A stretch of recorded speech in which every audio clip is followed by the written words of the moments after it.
Quiero que pienses en algo antes de que diga una sola palabra más. Piensa en una habilidad que quieres mejorar, lo que sea. ¿Tu trabajo? ¿Un instrumento? ¿Un deporte? ¿Escribir? ¿Cocinar? Lo que sea. Algo en lo que pones esfuerzo. ¿Lo tienes? Bien. Ahora responde esto en silencio con honestidad brutal. ¿Estás mejorando? ¿De verdad?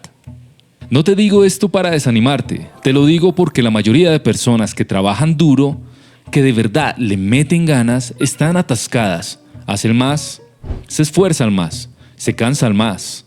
Y sin embargo, hay algo que no se mueve.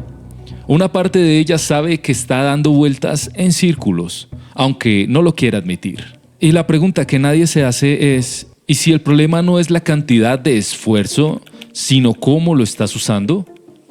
Porque hay algo que la ciencia del rendimiento descubrió y que casi nadie en el mundo sabe, que cambia completamente la ecuación. Y no es un truco, no es un hack, es algo más profundo que eso. Es un cambio en cómo entiendes lo que significa mejorar. Hay una historia que nos contaron, una historia muy bien intencionada, pero que resultó ser incompleta. Y esta historia dice que si metes suficiente horas a algo, 10,000, 20,000, lo que sea, inevitablemente te vuelves experto. Que el tiempo es lo que construye la grandeza. Que el esfuerzo constante tiene una recompensa garantizada. ¿Cuántas personas conoces que llevan años haciendo algo y siguen siendo mediocres en eso? Piénsalo en serio. El guitarrista que toca desde los 15 años y siempre toca las mismas canciones al mismo nivel, el empleado que lleva una década de su trabajo y sigue cometiendo los mismos errores, el deportista que entrena religiosamente pero nunca da el salto. Todos ellos tienen las horas, les falta otra cosa. Horas acumuladas no es lo mismo que mejora acumulada. El psicólogo Anders Ericsson pasó décadas estudiando a los mejores del mundo en sus campos y llegó a una conclusión que sacude todo. No es cuánto practicas, es cómo practicas. Y la diferencia entre esos dos tipos de práctica es tan grande que cambia completamente quién llegas a ser. La mayoría de las personas practica para sentirse cómodas. Los mejores del mundo practican para sentirse incómodos, de la manera correcta. Esa distinción parece pequeña, no lo es. Tu cerebro entra en piloto automático, se ahorra energía, es eficiente, pero no construye nada nuevo. Los neurocientíficos lo llaman automatización y es el cementerio del progreso. Haces la cosa, pero tu cerebro ya no está ahí, está en otra parte. Entonces, la pregunta real no es cuánto practicas, es ¿cuánto de ese tiempo tu cerebro está realmente siendo desafiado? Porque si la respuesta es casi nada, y para la mayoría lo es, entonces llevar 10 años haciendo algo no te da 10 años de experiencia, te da un año de experiencia repetido 10 veces. Entonces, ¿qué es la práctica que sí construye? Te lo digo simple, es la que te lleva exactamente al borde de lo que puedes hacer. Ni un centímetro dentro de tu zona de confort, porque ahí no pasa nada, ni un kilómetro fuera de lo que puedes hacer o lo que puedes manejar, porque ahí se paraliza el aprendizaje. Exactamente en ese borde, en ese lugar incómodo, específico, donde fallas lo suficiente para mejorar. Y tiene que ser dirigido a un punto correcto. No, quiero mejorar en guitarra.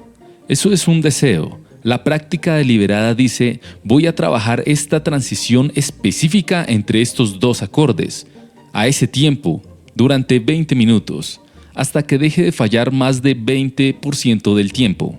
Eso es un objetivo. La diferencia entre los dos es la diferencia entre caminar sin rumbo y llegar a algún lugar. ¿Cuándo fue la última vez que practicaste algo con ese nivel de especificidad? Hay algo más que hace que este tipo de práctica funcione tan diferente. Te enfocas en lo que haces mal, no en lo que haces bien. Suena obvio cuando lo dices, pero presta atención a lo que realmente haces cuando practicas. La mayoría de las personas pasa el 80% del tiempo haciendo las partes que ya domina, las partes donde se siente competente, capaz, bien, porque eso se siente bien. Las partes donde falla las toca una vez, se incomoda y sigue. Los mejores del mundo hacen exactamente lo contrario, buscan un punto donde fallan y se quedan ahí, deliberadamente, repetidamente, hasta que ese punto deja de ser una debilidad. En un estudio sobre mecanógrafos, quienes practicaban siempre al filo de su velocidad máxima, un 10 o un 20% más rápido de lo cómodo, mejoraron 3 a 5 veces más rápido que quienes practicaban a su ritmo habitual. Mismo tiempo, distinto método, resultados incomparables. Si esto te está haciendo pensar en algo específico de tu vida, ponlo en los comentarios. De verdad, me interesa leerlo. Ahora quiero hablarte de algo que probablemente usaste alguna vez para explicar por qué alguien más llegó a donde tú querías llegar. El talento. Esa palabra que lo justifica todo. Él nació con eso, ella tiene el don. Yo no tengo esa habilidad natural. Lo decimos como si el talento fuera una llave a la que algunos les dieron y a otros no. Como si la distribución fuera aleatoria, injusta e inapelable. ¿Qué pasaría si te dijera que casi todo lo que llamamos talento es práctica deliberada, que ocurrió tan temprano en la vida que el adulto que lo tiene ya no lo recuerda? Erickson y su equipo estudiaron a músicos de la élite, ajedrecistas, cirujanos, atletas de alto rendimiento, y en campo tras campo encontraron lo mismo. Lo que parecía habilidad innata era casi en todos los casos el resultado de miles de horas de práctica intensa que comenzó muy temprano, muchas veces antes de que el niño pudiera tener conciencia de lo que estaba construyendo. Mozart es el ejemplo perfecto. La cultura lo convirtió en el arquetipo de genio puro. El niño que componía sinfonías a los 6 años, el talento sin esfuerzo. Pero lo que casi nadie cuenta es que su padre, Leopold Mozart, era un maestro de música obsesivo que comenzó a entrenarlo con el método estructurado e intenso a los 3 años. Antes de que Mozart cumpliera 4 años, ya tenía más horas de práctica deliberada que la mayoría de los adultos en sus campos. Lo que vemos como genialidad pura era, en gran medida, el resultado más visible de uno de los programas de entrenamiento más intensivos de su época. Y después está el caso que me parece más poderoso de todos. Un psicólogo húngaro llamado László Polgár decidió hacer un experimento con sus propias hijas. Quería probar que la genialidad no se hereda, se construye. Eligió el ajedrez, les enseñó a las 3 desde muy pequeñas a usarlo, un método deliberado e intenso. Las 3 se convirtieron en las mejores jugadoras de ajedrez del mundo de sus categorías. La menor, Judith, llegó a ser gran maestra internacional, la mejor del mundo en su posición, sin haber sido seleccionada por ningún test de superdotación, sin haber mostrado señales de talento innato para el ajedrez antes de que su padre empezara a enseñarle. Polgár no crió genias, construyó el entorno, el método y las horas correctas, y ahí salieron 3 de las mejores del mundo.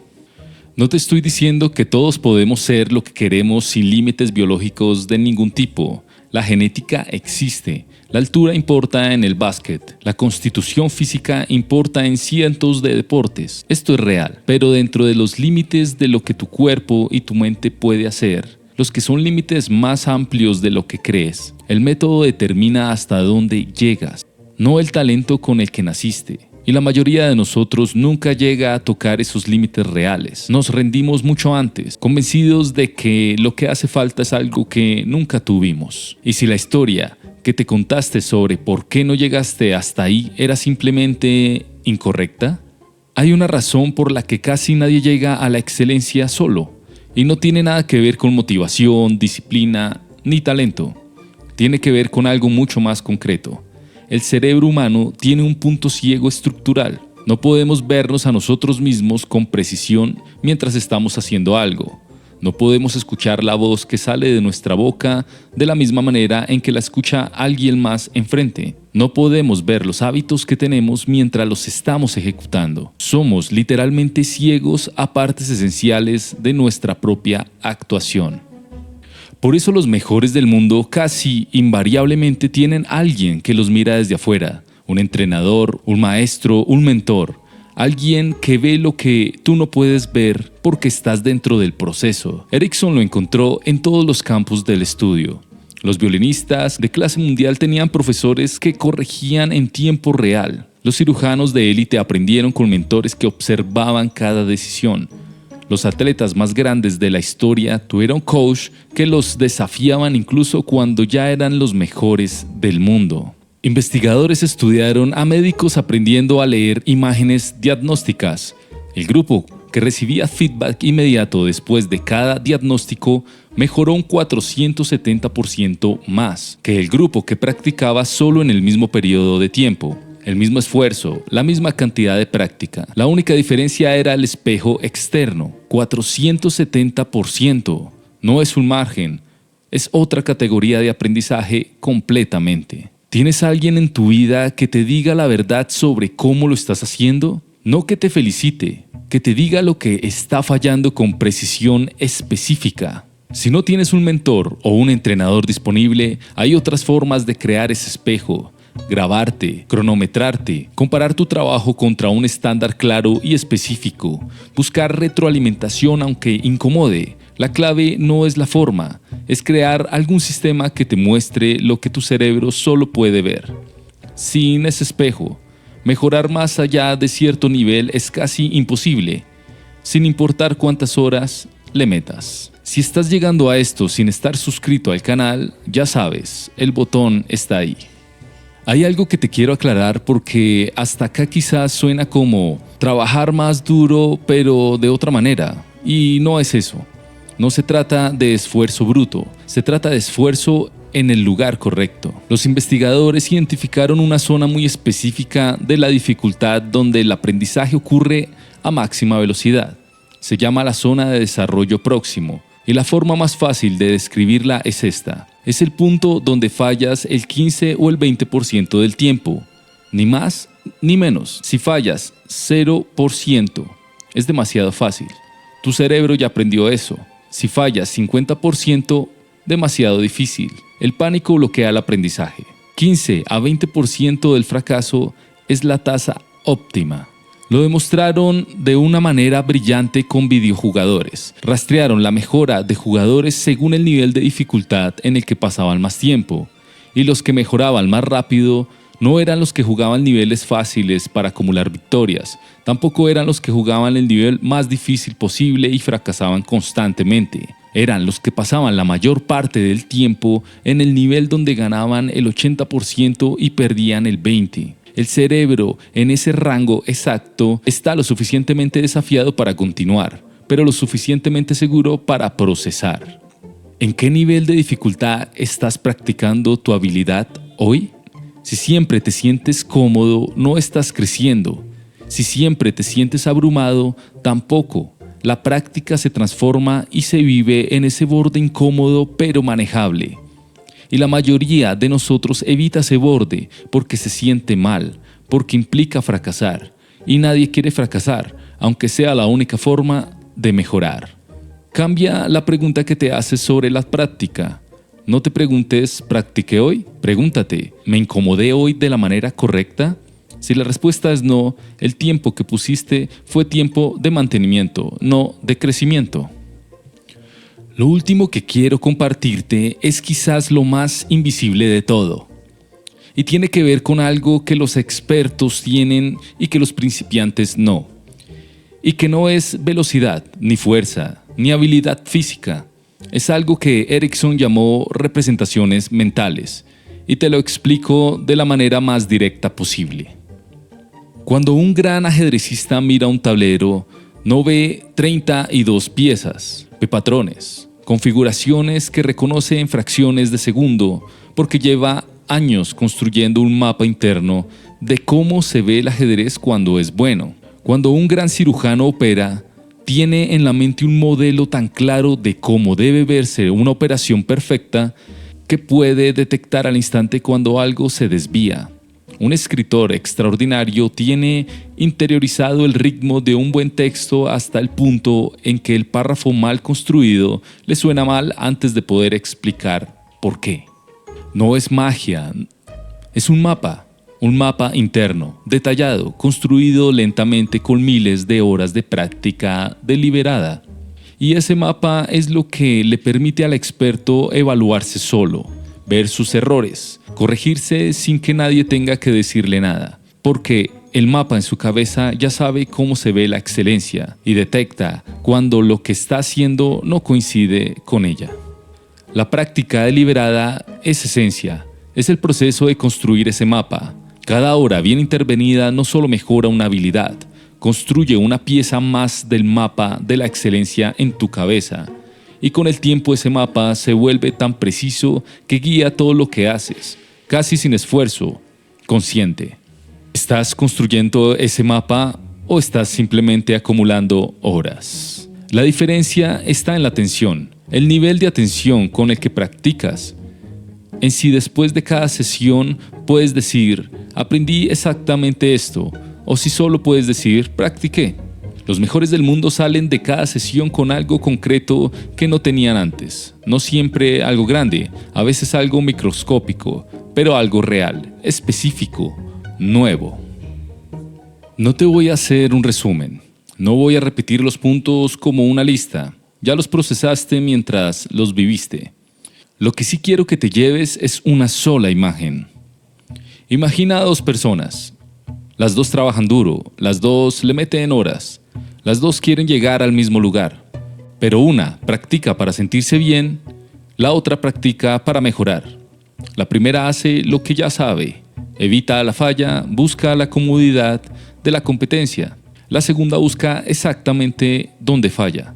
Se queda ahí más de lo que es cómodo y sale de cada sesión con algo que no tenía antes. 10 años después, la diferencia entre los dos no se mide en esfuerzo, se mide en quiénes son. Y la otra es esta: no necesitas empezar de ceros, puedes tomar lo que ya estás haciendo y cambiar cómo lo haces, identificar un punto concreto de debilidad, enfocarte ahí específicamente, buscar algo o a alguien que te diga la verdad sobre cómo lo estás haciendo y prestar atención de verdad.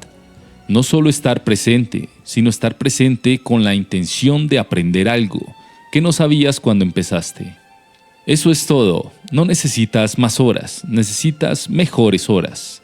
La pregunta no es cuándo quieres llegar ahí, es si estás dispuesto a practicar de la manera que realmente lleva ahí.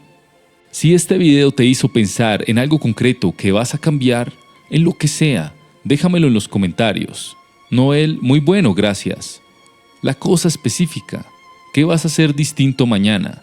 Estos comentarios son los que me dicen que esto sirvió de verdad y los que me guían para traerte más de esto. Nos vemos en el próximo.